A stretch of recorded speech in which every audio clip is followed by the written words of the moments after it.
안녕하세요. 반갑습니다. 이제 우리 사과를 함께 공부하도록 하겠습니다. 갈등 해결학 1, 2, 3가를 잘 마치고 오늘부터 이제 사과를 공부하면서 합평케 하는 목회자, 합평케 하는 리더는 어떤 분인가에 대해서 살펴보고자 할 때, 첫 번째 먼저 합평케 하는 자는 여러 가지 뭐 갈등 해결학의 기술과 원리 또 그리고 여러 가지 또 방법들을 배웠지만 그러나 가장 중요한 것은 합평케 하는 자 피스메이커로서의 사명을 감당하기 위해서는 하나님의 지혜를 구해야 된다는 것입니다. 예, 하나님의 지혜가 없이는 어, 이 땅에 참된 평화를 가져올 수가 없습니다. 예, 우리 인간의 얄팍한 지식과 또한 지혜로는 한계가 있고 어, 갈등이 있고 분쟁이 있는 곳에 진정한 피스메이커로 사역을 하기가 힘듭니다. 이런 점에서 야고보서 1장 5절에서도 다음과 같은 말씀이 있습니다. 너희 중에 지혜가 부족하거든 모든 사람에게 후히 주시고 꾸짖지 아니하시는 하나님께 구하라. 그리하면 주시리라. 라는 말씀이 있습니다. 예, 우리가 하나님께 지혜를 구하고 또 우리에게 지혜를 후히 주시고 꾸짖지 하지 하시는 하나님께 구하면 반드시 주시리라라고 약속하고 있습니다. 그리고 야고보서 3장 13절에서 18절에도 다음과 같은 말씀이 있습니다. 너희 중에 지혜와 총명이 있는 자가 누구냐? 그는 선행으로 말미암아 지혜 온유함으로 그 행함을 보일지니라. 그러나 너희 마음속에 독한 시기와 다툼이 있으면 자랑하지 말라. 진리를 거슬려 거짓말하지 말라. 이러한 지혜는 위로부터 내려온 것이 아니요 땅의 것이요 정욕의 것이요 귀신의 것이니 시기와 다툼이 있는 곳에는 혼란과 모든 악한 일이 있습니다. 오직 위로부터 난 지혜는 첫째 성결하고 다음에 화평하고 관용하고 양순하며 긍휼과 선한 열매가 가득하고 편견과 거짓이 없나니 화평하게 하는 자들은 화평으로 심어 의의 열매를 거두니라. 예, 땅의 지혜와 하늘의 지혜가 있다는 것을 우리에게 분명히 말씀하고 있습니다. 예, 시기 다툼이 있는 곳에는 악한 일이 있고 위로부터 난 지혜는 성결하고 화평하고 관용하고 양순하며 긍휼과 선한 열매가 가득하며 편견과 거짓이 없다고 합니다. 우리가 화평하는 자로서 피스메이커로서 화평을 심어 의의 열매를 거두시는 은혜가 있게 되기를 바랍니다. 그러면서 다시 한번 반복하면서 평화를 만드는 4가지 원리를 다시 한번 살펴보도록 하겠습니다. 갈등이 있고 문제가 있을 때 먼저 우리가 먹든지 마시든지 무엇을 하든지 하나님께 영광을 돌려야 한다는 말씀을 꼭 기억하시면서 문제가 있을 때 우리가 어떻게 하나님께 영광을 돌릴지를 기도하면서 하나님의 지혜를 구해야 될 줄 믿습니다. 그리고 두 번째로 먼저 자기 눈에 들보를 꺼내야 한다. 예, 자기 눈에 들보를 꺼내고 남의 티를 보고 험담하고 비판하는 자가 되지 말아야 됨을 우리에게 말하고 있습니다. 그리고 또한 세 번째로 긍휼한 마음으로 고쳐 주어야 한다. 예, 긍휼한 마음으로 우리가 상대방을 대하고 그리고 그 들보를 빼낸 후에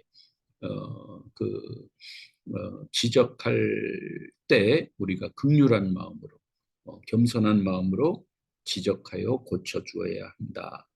네 번째로는 화해를 위해서 노력을 한다. 마태복음 5장 24절 말씀입니다. 그래서 형제에게 어떤 죄가 있거든 사랑으로 가서 권면하고 다시 화해를 이루는 그런 피스메이커가 될 때 우리가 목회자로 리더는 항상 우리가 피스메이커로 부름을 받았다는 것을 꼭 기억하시는 여러분 되시기를 바랍니다. 그리고 우리 그 화평케 하는 자는 물론 그 어, 사회가 심리학이나 아니면 사회학이나 여러 가지 우리 세상의 어떤 학문들의 도움을 구할 수 있습니다. 그리고 또한 우리 1과 2과 3과를 거치면서 우리가 여러 가지 기술이나 원리 그리고 테크닉 그리고 방법들을 우리가 공부를 했습니다. 예를 들면 하버드 대학에서 연구한 그 갈등을 줄이고 평화를 심고 분쟁을 해결하는 그런 하버드 학파의 어떤 이론들도 우리 배웠습니다. 그러나 우리 목회자나 우리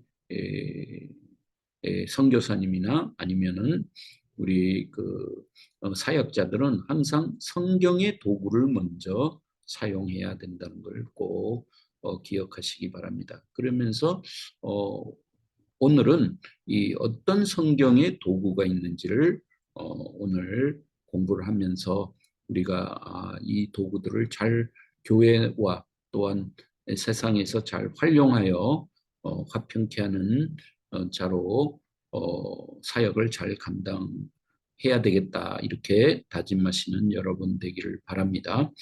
그런 점에서 첫 번째로는 하나님의 지혜를 구해야 되고 두 번째 우리가 성경의 도구 중에 가장 중요한 도구는 바로 고백입니다. confession이라는 고백이 너무나 중요합니다. 그래서 그 고백은 사실 내가 잘못한 것을 깨달았다면은 모든 연루된 자에게 가서 고백을 하는 것입니다. 그때 고백을 할 때 자기의 잘못을 증명하고 합리화하려고 하지 말고 예를 들면 내가 어쩌면 그러나 혹시라는 단어를 쓰지 말고 진솔하게 고백을 할 때 그 관계가 회복이 되는 것을 보게 됩니다. 그런 점에서 구체적으로 인정을 하는 것이 중요합니다. 태도와 행동으로 이것을 진정성을 보여줘야 되는 것입니다. 그러면서 피해를 인정을 하고 다른 사람에게 상처를 준 것을 마음 아파하면서 이런 것에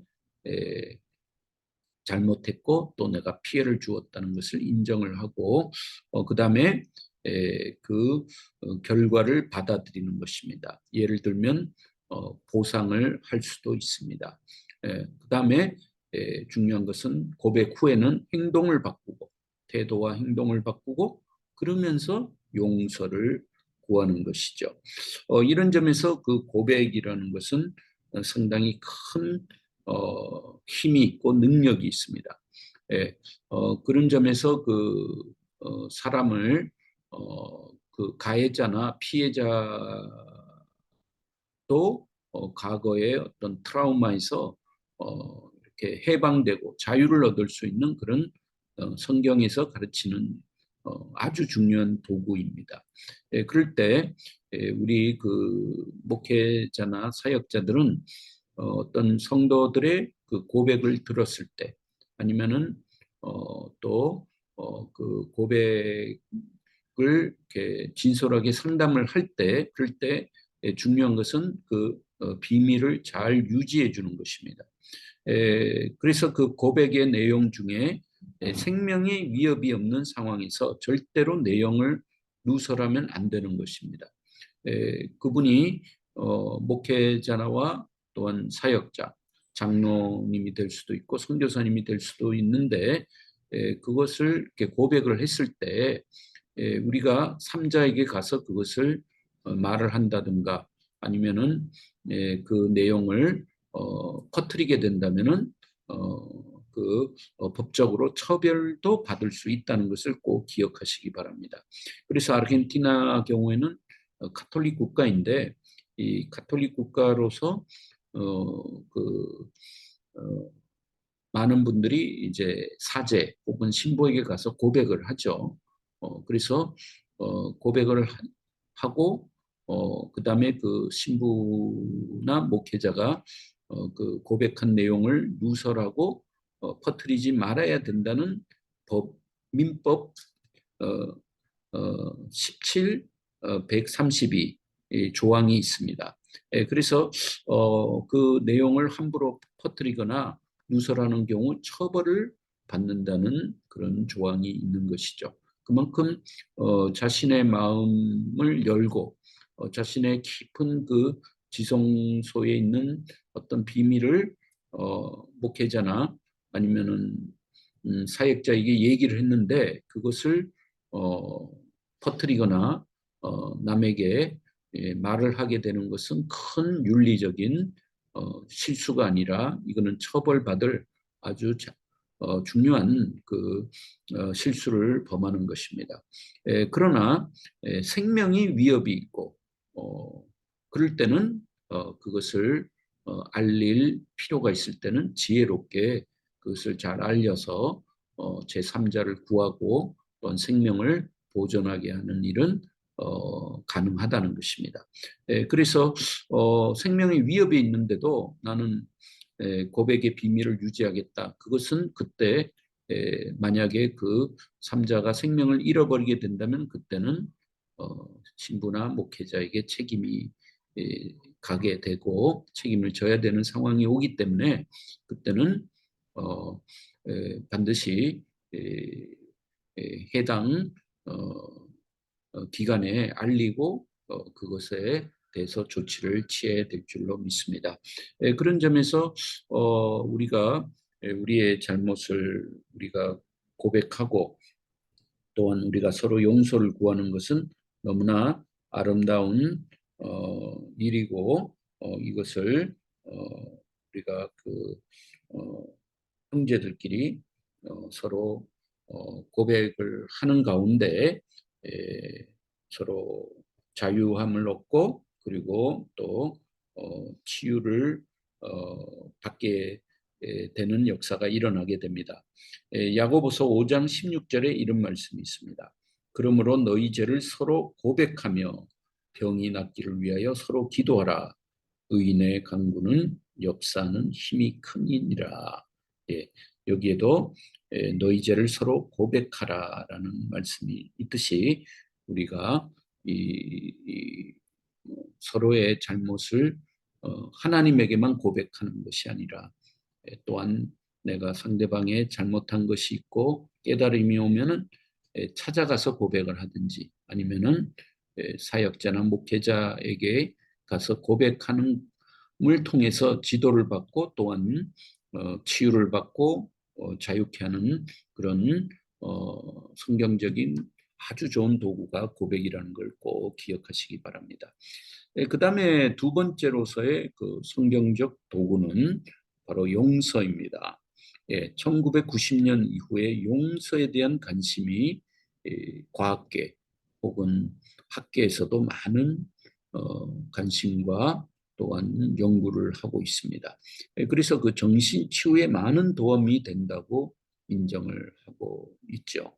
오늘날 수많은 사람들이 정신적인 혼란과 질환으로 고통당하는 그 이유는 바로 서로가 서로를 용서하지 못하고 또한 용서를 받지도 못하고 용서도 하지 못하는 그런 관계가 서로 힘든 상황에서 내적인 갈등을 가져오고 또한 내적인 갈등을 감당하지 못할 때 정신적인 질병까지도 오게 된다는 것을 많은 의사들 혹은 심리학자, 정신과에 종사하는 의사들이 주장하고 있습니다. 그런 점에서 그 용서의 가치는 점차적으로 과학적으로도 인정을 받고 있고 트라우마 치료에도 도움이 되고 여러 약한 감정으로 인한 쓴뿌리, 분노, 우울증과 같은 중독의 치유에 큰 효과가 있는 것으로 나타났다는 결론이 있습니다. 그런 점에서 그 용서에는 두 가지 단계가 있습니다. 첫 번째는 보복을 하려는 마음을 포기하는 것입니다. 둘째는 가해자에게 모든 책임을 거두는 것입니다. 우리가 어떤 쓴뿌리가 있으면은 증오하는 마음이 있고 보복하려는 마음이 있죠. 그럴 때 내가 하나님께 그 분을 용서하고 싶다는 마음을 기도하고 또한 목회자나 또한 상담자에게 그걸 말하고 그리고 자신도 보복하려는 마음을 포기할 때가 그때가 첫 번째 단계에 있는 것입니다. 그리고 두 번째는 이제 그 가해자에게 모든 그 책임을 거두고 이제는 더 이상 거기에 대해서 이제 자유하겠다 그런 마음의 다짐이죠. 그런 점에서 그 용서라는 것은 그 정의를 내린다면 용서를 한다는 것은 의지적인 결단이 있는 것입니다. 의지적인 결단으로 노력을 통해서 미움과 증오의 마음에서 사랑과 긍휼한 마음과 행동으로 바꾸고 마음의 결단이 있고 그 다음에 행동으로 보이고 그리고 선포를 하는 것입니다. 그 사람에게 알리고 알게 하는 것이죠. 그런 점에서 첫 번째 단계인 결단을 한다. 이 결단의 부분에는 물론 하나님이 은혜를 주시면은 그 결단을 쉽게 할 수도 있고 또 마음을 바꾸어 주시죠. 제가 그 어떤 두 가정을 보았는데 그 두 가정이 서로 싸우고 서로 더 안 보겠다. 그러면서 서로가 미워하고 증오하고 또 서로 해를 가하는 것을 보았습니다. 근데 그분의 아주 친한 분이 이제 돌아가셔서 장례식에서 그 두 분이 만났는데 그 장례식에 목사님의 말씀에 은혜를 받고 서로 악수하고 또 서로 어, 어, 끌어안고 함께 잘 지내기로 결단하는 모습을 보았습니다. 그걸 보면서 참 하나님의 은혜가 임한 것이죠. 마음을 바꾸어 줬고 또한 부정적인 감정이 즉 분노, 증오, 원한, 보복의 마음이 이렇게 부드러운 마음, 긍정적인 감정으로 바꾸어 주신 것이죠. 이런 점에서 용서는 갑자기 이 복수하고 싶은 마음에서 바꿔질 수는 없습니다. 예, 보통 마음에 상처가 있는 사람은 보복의 감정을 바꿀 수 없다고 합니다. 그러나 또한 그렇지도 않습니다. 하나는 아픔이고 상처이고 다른 것은 보복과 원한의 감정입니다. 아픔이 있고 상처가 있더라도 그 보복과 원한의 감정은 바꿀 수가 있고 또 우리가 성령님의 역사를 통해서 우리가 결단하고 이제는 그분을 사랑하겠다. 그분을 더 이상 미워하지 않고 과거는 지나갔다는 그런 결단을 할 수가 있는 것입니다. 그리고 두 번째는 행동. 용서의 과정 속에 행동으로 나타나는데 그것은 적대적인 행동에서 미워하는 어떤 행동에서 친하고 좋은 행동으로 바꾸는 것입니다. 예를 들면은 악수도 하지 아니하고 말도 걸지 않고 시선을 딴 데로 돌리고 그리고 대화를 하지 않는 그런 상황 속에서 다시 말을 걸고 다시 대화하면서 친한 그런 관계로 바뀌어지는 그것이 행동으로 나타날 때 바로 진정한 용서가 이루어지는 것입니다. 그런 점에서 상방이 주고받는 관계에서 새로운 관계를 맺기로 한다는 것은 이것이 바로 용서죠. 예, 그래서 이런 새로운 관계, 거기는 다음과 같은 것이 포함이 되어야 됩니다. 첫 번째로는 가해자는 자기의 책임을 인정을 합니다. 예, 그 서로 용서하고 새로운 관계를 만들기로 했는데, 그때 그 가해자가 자신의 책임을 인정할 때 관계는 더 부드러워지고, 그리고 피해자의 상처와 아픔이 높고 그리고 치유가 되는 것이죠.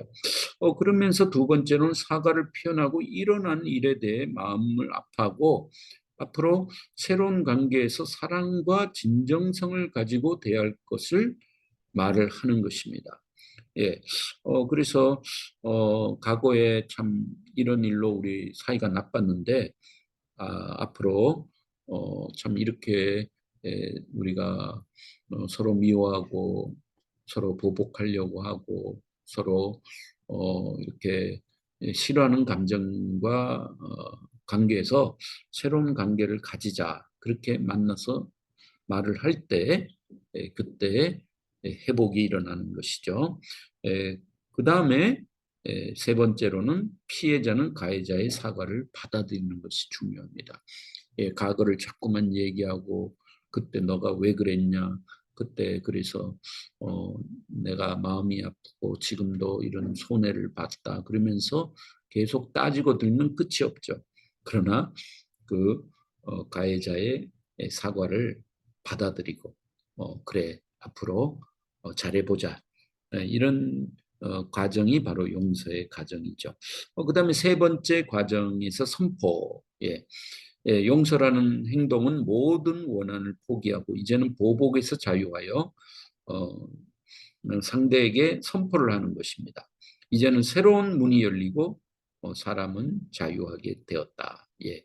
그래서 우리가 선포가 상당히 중요합니다.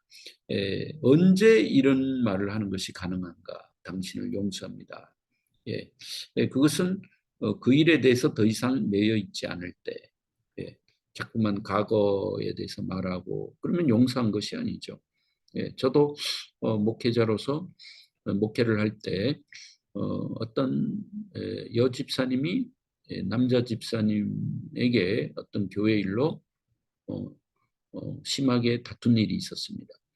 나중에 그 남자 집사님이 너무 화가 나고 자존심도 상하고 여성으로부터 부당하게 공격을 당했다는 그 마음으로 너무 힘들어했죠.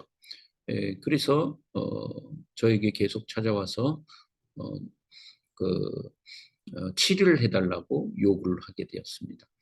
그래서 제가 기도하는 가운데 둘이 싸움으로 다툰 일인데 그걸로 치리할 일은 아니고 서로 만나서 용서하고 화해하세요. 그래서 이제 그 여자분이 만나서 이제 용서를 구하고 이제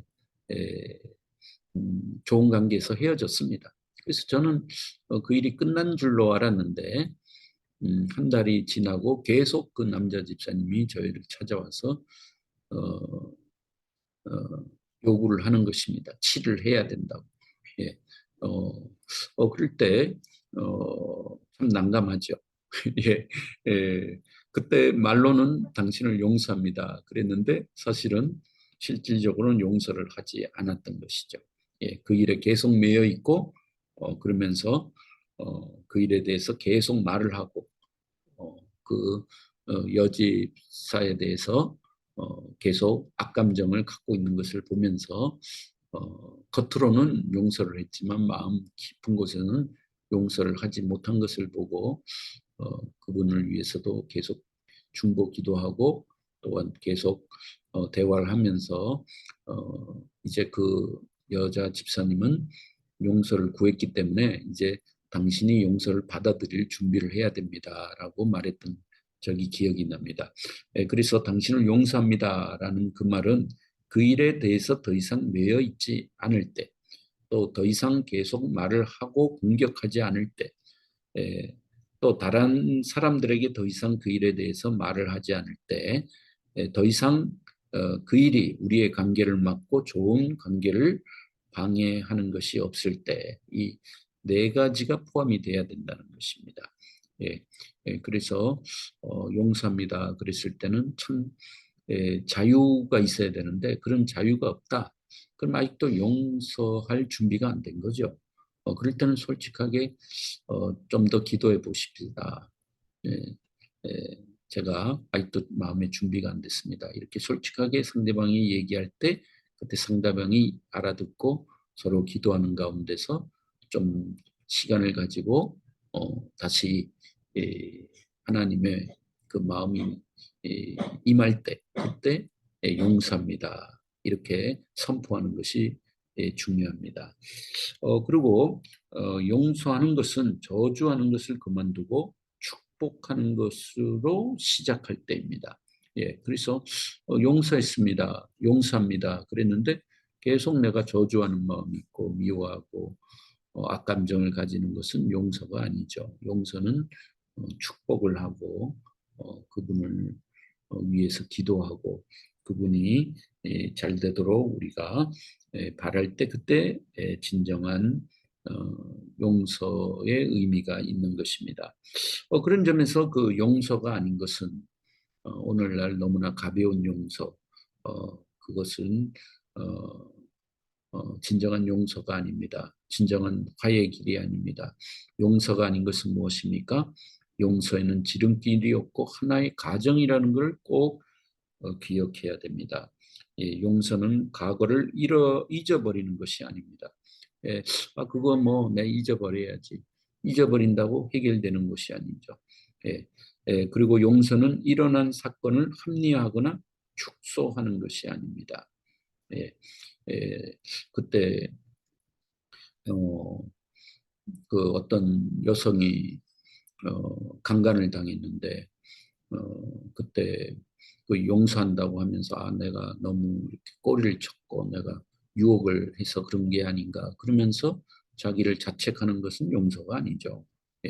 강간은 엄격히 말하면 아주 심각한 범죄이고 그리고 처벌을 받아야 되고 그래서 처벌도 받고 가해자로서 그런 여성에게 아주 큰 범죄를 저질렀다면 그 가해자는 그것을 꼭 용서를 받아야 되고 또 자신의 죄를 고백해야 되고 그럴 때 그 피해자가 그 사건을 뭐 축소하거나 아이 뭐 그럴 수도 있지 그거는 아니라는 것입니다. 그리고 또 뭐 내가 그때 치마를 짧게 입고 다녀서 그런 것이 아닌가 이렇게 하는 것이 아니라는 것입니다. 그리고 2차 대전 때도 과거 독일 나치 정권 히틀러와 그 독일 많은 그 군인들이 유태인들에게 행한 그런 홀로코스트와 그 학살 그것도 그 과거를 잊어버리거나 아니면은 합리하거나 축소해서는 안 되는 것입니다. 그래서 제가 이스라엘을 방문하면서 그때 600만 유대인을 학살한 그 홀로코스트 박물관을 방문을 했을 때 그때 그 상황을 잘 보존하고 다시는 그런 일이 일어나지 않기를 바라는 그런 마음에서 더 이상은 이런 일이 일어나면 안 된다.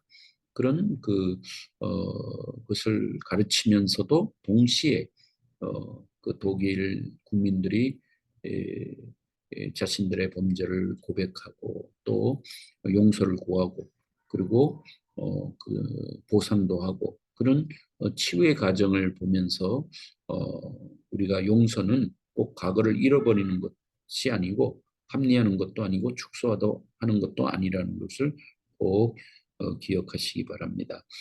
그리고 또 용서에는 꼭 화해가 있어야 하는 것은 아닙니다. 물론 용서를 통해서 화해로 가면 좋겠지만 그러나 용서는 할 수 있지만은 그 강간범이 계속 내가 화해를 하고 같이 새로운 관계를 맺게 될 때 또 술을 마시거나 아니면은 갑자기 이상한 행동으로 다시 범죄를 행할 수가 있기 때문에 그때는 용서는 하고 그렇지만은 거리는 두고 다시 만남을 가지지 않는 것이 좋다는 것이죠. 그런 점에서 용서와 화해는 다른 것입니다. 또한 마지막으로 용서는 가해자가 자신의 행동에 대해서 책임을 안 지는 것이 아닙니다. 가해자는 꼭 책임을 져야 되고 결과에 대해서 그 보상이나 아니면은 책임을 지도록 가르치는 것이 바로 용서이죠. 그래서 강간범이 있었다. 그 강간을 한 거에 대해서는 그 피해자가 용서를 해줄 수 있지만 그러나 그 행한 범죄에 대해서는 꼭 처벌을 받는 것이 성경의 가르침이고 또한 그 피해에 대한 보상을 하는 것이 합당한 가르침이라는 것입니다.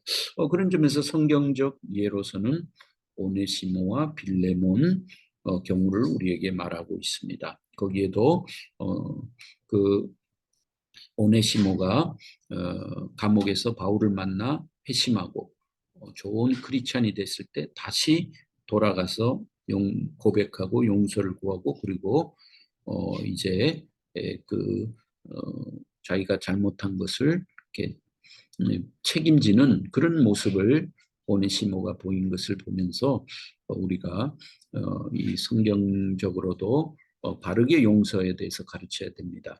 그리고 화해에 대해서도 이제 만약에 용서의 과정을 거쳤다면 이제는 화해의 과정으로 시작을 해야 합니다.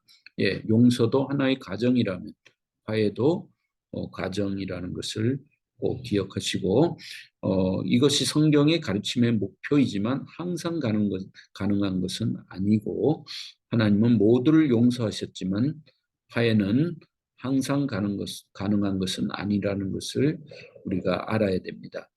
그러나 진정한 화해가 일어나기 위해서는 다음과 같은 조건들이 있어야 합니다. 이것은 진리, 정의, 그리고 반복하지 않을 것을 보장해야 됩니다. 예, 음, 어떤 지금 러시아가 우크라이나를 침공하고 그랬을 때 수많은 인명 피해가 있었고 재산 피해 그리고 아픔과 슬픔 그리고 고난이 있습니다. 그 우크라이나 그 백성들 국민들은 사실 그 러시아가 여러 가지 이론을 가지고 합리화하고 자신들이 침공할 수밖에 없었던 그런 논리들을 피지만 그러나 거기 전쟁이 끝나고 화해가 일어나기 위해서는 거기에 대한 진리가 반드시 진정한 진리와 정의 그리고 반복하지 않는 그런 그 의지와 결단이 있어야지 화해가 일어나죠. 안 그러면은 우크라이나인과 러시아인끼리의 화해가 일어나기가 힘들다는 것을 우리가 기억해야 됩니다.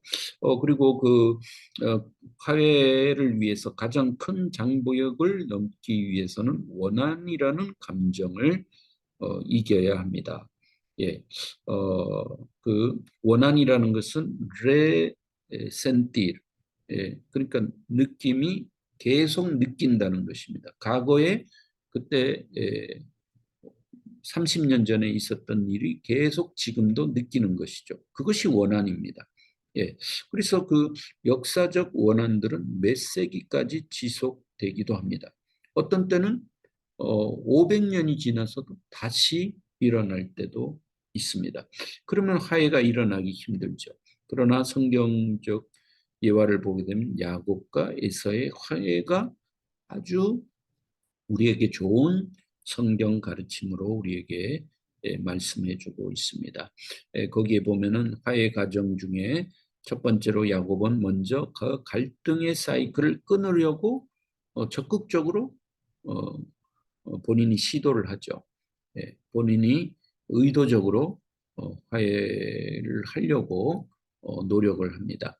그리고 둘째, 야곱은 에서와의 원한을 없애고 해소하려고 노력을 하면서 또 하나님을 의지했습니다. 하나님께 기도하고 지혜를 구하고 그러면서 다시 어떻게 하면 관계를 회복할까, 화해를 할까라고 그가 기도하면서 자신을 의지하기보다는 하나님을 의지하면서 기도를 하고 하나님께 지혜를 구하고 하나님의 개입과 하나님의 둘 사이의 관계에 하나님이 도와주시기를 간절히 기도했습니다. 그리고 네 번째로 두 형제의 만남은 서로의 대화와 이해를 통해서 서로가 피해를 주기보다는 신뢰를 회복하고 건설적인 만남을 만들어냈던 것을 보게 됩니다. 야곱은 먼저 형의 마음을 돌리기 위해서 양도 보내고 염소도 보내고 여러 가지 기중품들도 보내고 그리고 그런 여러 가지의 과정을 거친 후에 그 형의 마음이 누그러졌을 때 그때 만나서 대화했을 때 서로가 형제임을 기억하고 서로 우리가 좋은 관계를 맺어야 한다는 그런 대화를 통해서 다시 화해가 이루어졌습니다. 그러면서 화해는 확실했고 화해했지만 그러나 함께 살아가는 길을 택하기보다는 서로의 각자의 길을 갔습니다. 지금은 평화롭게 함께 길을 걷는 것이 가능한데 그것은 바로 화해의 결과였죠. 서로가 각자의 길을 갔고 서로가 평화롭게 각자의 길을 걸어가는 것, 그것도 바로 화해의 결과라는 것을 우리가 보게 됩니다. 이런 점에서 화해가 하나의 과정으로서 우리 야곱과 에서의 한 예를 보게 되면은 그 관계가 아주 나빠졌을 때 에서 경우에는 죽이고 싶은 그런 복수심과 미움이 있었지만 그러나 야곱의 노력을 통해서 마음이 누그러졌고 또 하나님의 도우심으로 성령님께서 마음을 바꾸어 주셨죠. 이런 점에서 화해는 로맨틱하고 이상적인 것이 아니라 현실적이고 진솔한 이야기입니다. 우리 삶의 주변에도 그 화해가 필요한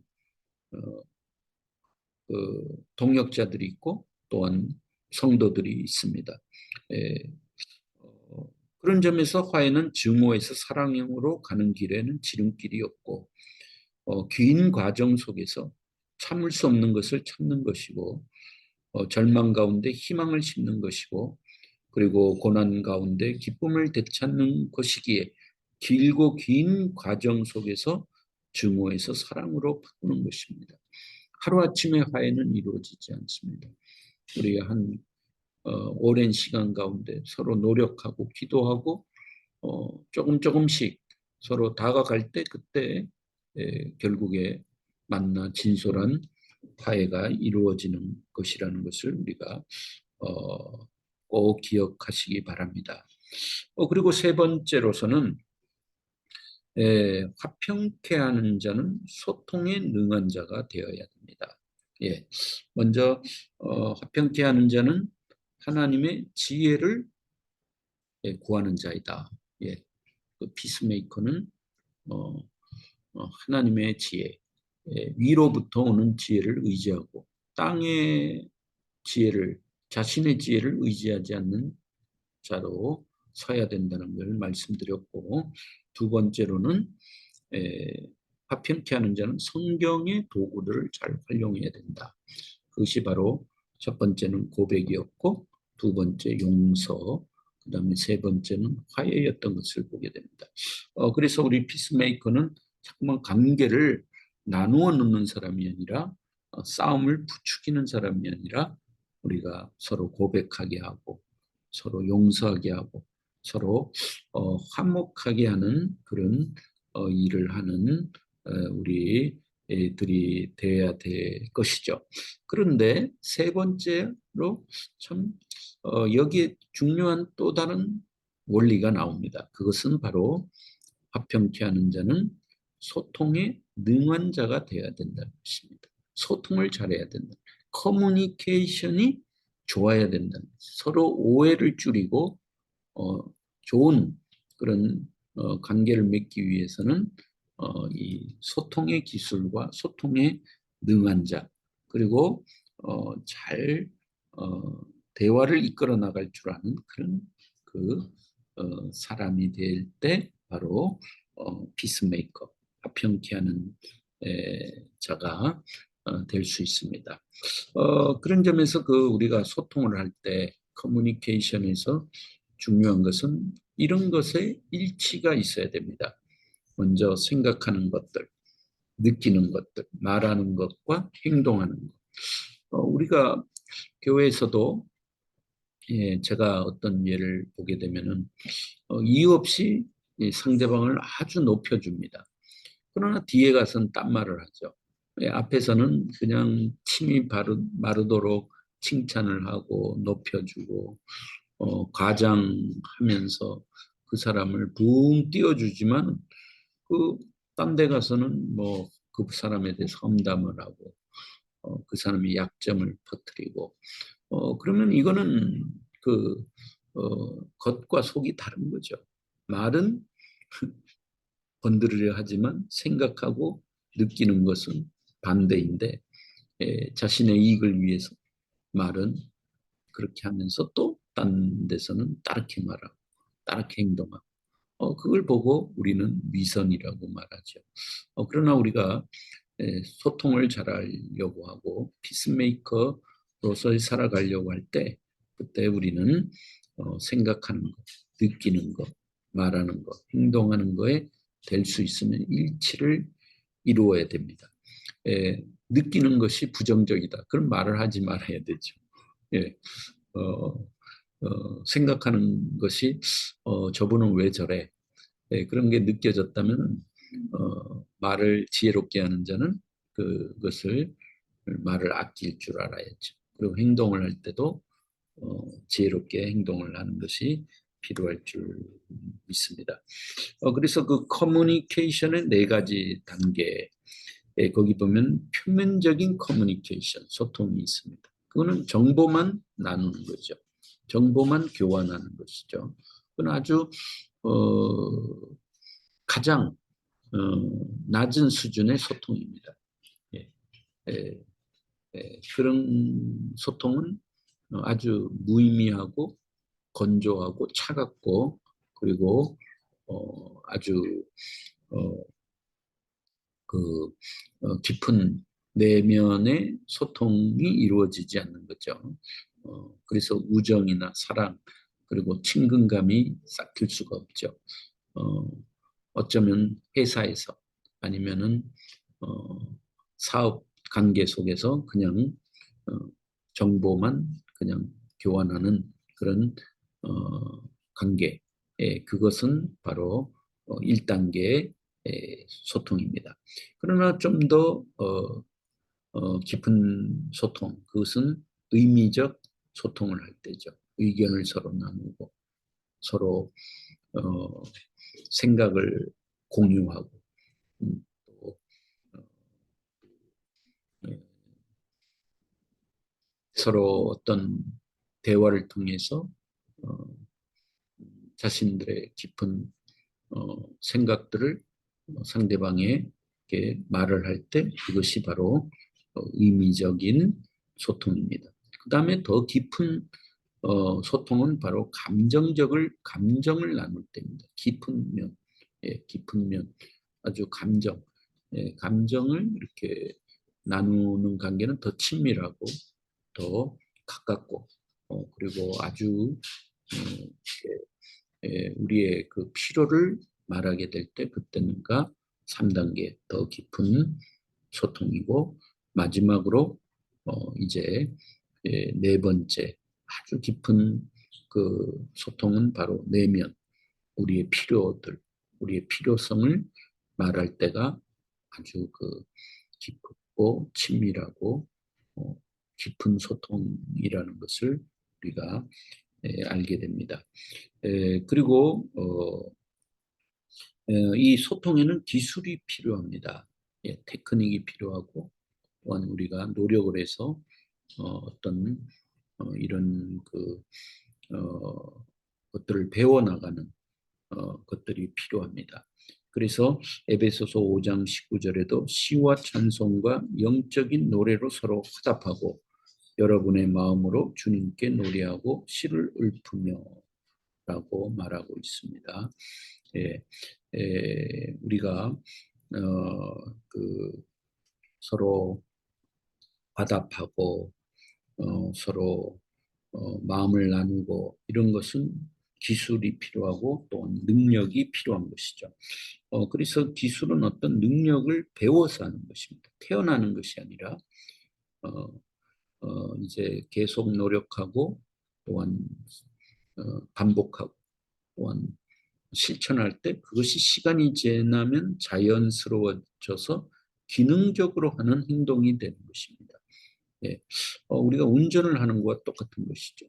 처음부터 운전은 할 수 없지만 운전을 배우고 계속 하다 보면은 아주 나중에는 어, 그, 어, 그 운전을 잘하는, 그리고 사고도 내지 않고 차들이 많지만 그러나 거기를 잘 빠져나오는 그런 기술을 가지는 것처럼 이렇게 우리 그 소통에도 기술이 있어야 되고 또한 능력을 가져야 됩니다. 그런데 그 커뮤니케이션에서 두 가지 기술을 우리가 키워야 되는데 첫 번째는 볼 줄 아는 기술입니다. 예. 제가 그 지금 월드컵을 하고 있는데 그 감독들이 왜 유능한 감독들이냐? 그 감독들은 먼저 볼 줄 아는 그런 테크닉이 있다는 것입니다. 어떤 선수가 가능성이 있고 어떤 선수가 참 잘하고 그리고 자기 팀에 오면은 참 잘할 수 있겠다. 그럴 때 스카우트하고 많은 돈을 주고 그 선수를 데려오죠. 이런 거와 마찬가지로 그 감독이 너무너무 중요한데 그 감독의 어떤 그 일 중에 하나는 바로 볼 줄 아는 기술이 있다는 것입니다. 그 다음에 두 번째로는 적극적인 의사소통의 기술이 필요합니다. 그 의사소통을 잘하는 것이죠. 볼 줄 아는 것만이 아니라 적극적으로 소통을 잘하는 기술. 그러면 먼저 볼 줄 아는 기술이 뭐냐? 그것은 눈으로 들을 줄 아는 기능이다. 이 표현은 무엇을 말하는가? 무언의 소통도 볼 줄 알아야 됩니다. 사람이 꼭 말로 하는 것은 소통의 일부분이고 많은 부분의 소통은 바로 몸으로 아니면 행동으로 아니면은 얼굴 표정으로 아니면 손짓으로 하는 소통이 아주 힘이 있는 소통입니다. 그래서 눈으로 듣는다는 것은 바로 다른 사람을 관찰하는 것입니다. 그의 몸짓, 태도, 공간, 사용 등등 말로 하는 정보보다 더 많은 정보를 우리에게 공급하기 때문에 볼 줄 아는 그런 기술, 능력을 우리가 배가 할 때 좋은 피스메이커가 되게 됩니다. 그래서 우리는 보고 또 본다. 무엇을 보는가? 보고 또 볼 줄 알아야 됩니다. 다른 면을 볼 줄 알아야 됩니다. 현실을 다양하게 지각하는 기술을 가져야 됩니다. 그래서 여기에 한 컵이 있는 것 같은데 사실 보면은 여인의 두 얼굴을 동시에 볼 줄 알아야 됩니다. 컵만 보게 되면은 우리 너무나 편협한 사고와 또한 시각으로 보는 능력이 없어서 우리 소통을 잘할 수가 없죠. 그러나 다양하게 볼 줄 아는 능력을 가져야 됩니다. 여기도 보시면은 한 촛불이 있는 것 같은데 사실은 여기에 두 남성 얼굴이 또 있다는 것을 우리가 발견하게 되죠. 그리고 여기도 마찬가지입니다. 6개 컵이 있는 것이 아니라 여기에 여러 남자 얼굴들이 있다는 것을 우리가 또 동시에 볼 줄 아는 다양한 시각, 그러면서 보는 능력을 배가해야 됩니다. 그래서 다양한 현실과 다양한 지각이 있다. 객관적 현실이 있고 또 지각하는 현실이 있다는 것을 우리가 꼭 분별을 하고 그 객관적 현실을 넘어서 지각하는 현실이 있고, 그래서 이 지각하는 현실이 틀린 것이 아니고 당신의 지각이 다른 것이다. 우리의 지각이 서로가 다르다는 것을 우리가 좀 기억해야 되고 각자의 초점이 있다는 것을 기억해야 됩니다. 항상 당신의 초점으로 기억한다는 것을 꼭 기억하는 것이 좋습니다. 그래서 어떤 현실을 볼 때 내가 어떤 초점으로, 어떤 지각으로 그 현실을 보고 다른 분은 또 다르게 볼 수도 있다는 그런 가능성을 열어놓을 때 소통이 더 원만하게 되게 됩니다. 그 다음에 두 번째로는 적극적인 의사소통의 기술. 이거는 그 assertive communication이라고 하는데 이것은 그 에베소서 4장 15절에서 오직 사랑 안에서 참된 것을 말하며 범사에 그에까지 자랄지라라는 말씀이 있습니다. 이 그 적극적 의사소통, 능동적인 의사소통, assertive communication. 이건 뭐냐? 바로 커뮤니케이션을 할 때 상대방을 존중하고 또 나를 존중해야 된다는 것입니다. 내 생각도 중요하고 상대방의 생각과 의견도 중요시하는 의사소통의 기술입니다. 그래서 적극적인 의사소통은 소통의 기술을 통해서 솔직하고 직접적이며 예의 바르게 나의 권리를 변호하며 또한 상대방의 권리도 존중하는 기술이며 능력입니다. 그래서 솔직하게 상대방도 존중하지만 또한 나도 존중을 받는 그런 그 의사소통이 바로 적극적인 의사소통입니다. 그러나 대부분의 의사소통에는 이렇게 소통을 하죠. 공격적인 소통. 나의 주장만 말합니다. 나의 주장이 다른 사람의 주장보다 더 중요해서 나의 주장을 말하면서 남에게 예의가 없습니다. 그 다음에 수동적 소통. 상대방의 주장이 나의 주장보다 중요해서 나는 말을 못하고 나에 대해서 무시하고 나에 대해서 공격을 해도 그냥 가만히 있고 그냥 받아들입니다. 그것은 나를 존중하지 않는 것이죠. 결국에는 화가 나서 어떤 때 분노가 터질 경우도 있습니다.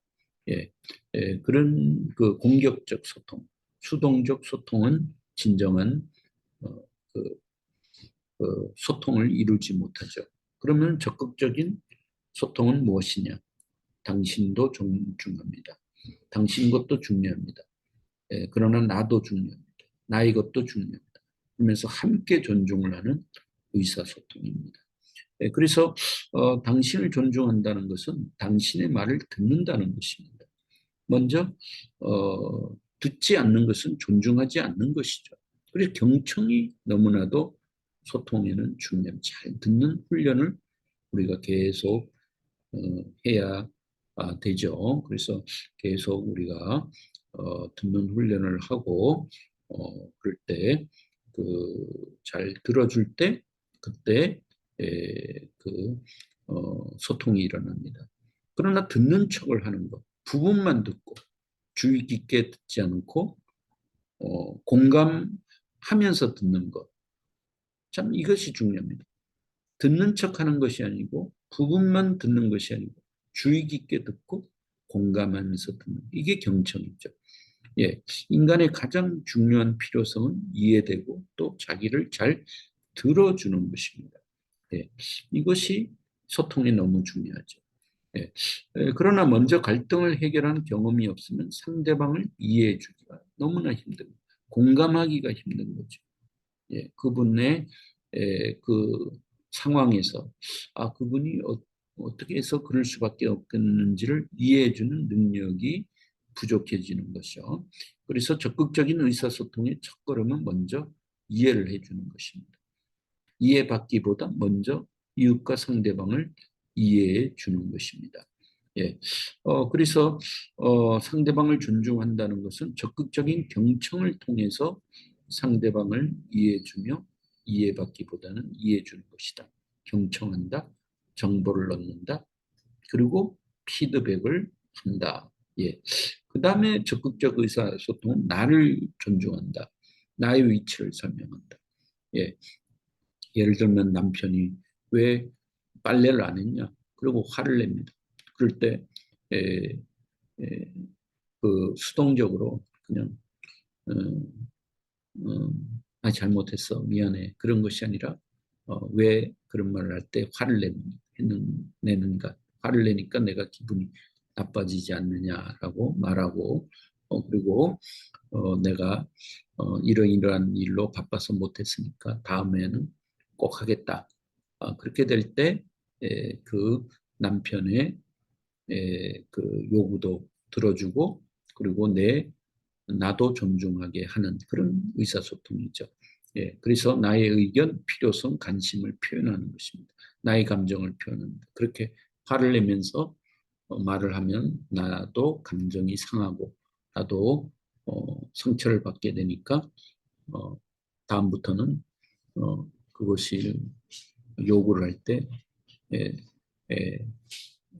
정당하게 요구를 하면은 내가 꼭 들어주겠다. 그런 그 자신의 감정도 표현하고 그다음에 피드백, 나의 말을 이해했는지를 다시 살펴보는 것입니다. 그래서 목표는 함께 존중을 하는 거죠. 합의점을 찾는 것이죠.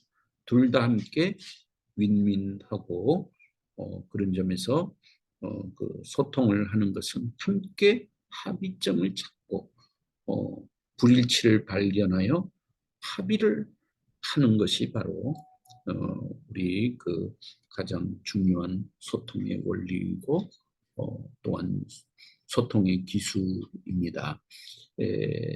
그런 점에서 지금 이 강의를 마치면서 우리 목회자는 피스메이커로서 먼저 하나님의 지혜를 구하는 자이다. 예, 땅의 지혜가 아니라 하늘의 지혜, 하나님이 주시는 그 지혜로 분쟁, 갈등을 해결한다. 두 번째로는 성경의 도구를 사용한다. 예, 고백, 용서, 화해. 그 다음에 세 번째는 화해자는 소통에 능한 자가 되어야 된다는 것을 우리 배웠습니다. 이 세 가지를 꼭 기억하시고 우리 사과를 통해서 더욱더 피스메이커의 사명을 잘 감당하시는 여러분 되시기를 주님의 이름으로 축원드리며 함께 기도하겠습니다. 하나님 감사합니다. 오늘 다시 갈등 해결학 사과를 공부하면서 화평케 하는 목회자 리더로서 어떻게 우리 피스메이커 사역을 감당해야 될지를 배웠습니다. 우리 하나님의 지혜를 가질 수 있도록 주님이 도와주시고 또 소통에 능한 자, 또 성경의 도구를 잘 사용하여 우리 교회 또한 가정 또한 사회에서 피스메이커로서 화평케 하는 자로서의 사명을 잘 감당할 수 있도록 주님이 도와주시옵소서. 예수 그리스도 이름으로 기도합니다. 아멘.